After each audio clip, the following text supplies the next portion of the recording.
তো স্যার পাইলসের কথা বলি আগে। পাইলসের ব্যথাটা প্রতিদিনে থাকছে, মাঝে মাঝে ক্লাস আছে। আর আপনার ব্যথাটা যখন হয় তখন একদম হাত পা চাবানো ব্যথা, মানে খুবই চাবায় আর ব্যথা করে, একদম কম থেকে পায়ে পাওয়া যায়, ঘুমাইতে পারি না। আর এর পাশাপাশি মানে ব্যথায় টিকতে না পেরে ওষুধ খাচ্ছি, ব্যথার ওষুধও খাওয়া হয়েছে, মানে এলোপাথি ওষুধ। আর কিসের জন্য এত ব্যথা থাকতেছে, মানে বিশেষ করে টয়লেট করার সময় একদম দুপুর গাছে ব্যথাটা, আর টয়লেট করার পর অনেকক্ষণ অস্বস্তি ব্যথা কি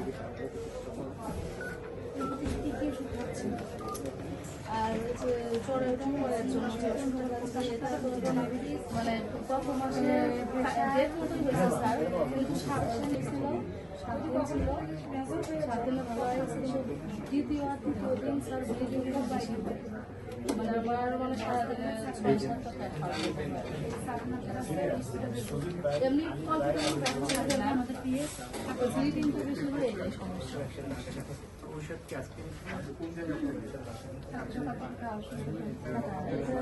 মানে এমনি কি অন্য কোনো টেস্ট দিবে? ভাইজান আপনাদের কি বুঝেন স্যার পরবর্তীতে ওষুধ মানে নিয়ে আসার আগে মানে কোনো টেস্ট করে আসবো? আমার তো এবার থার্ড কোর্স হবে। স্যার টাকাটা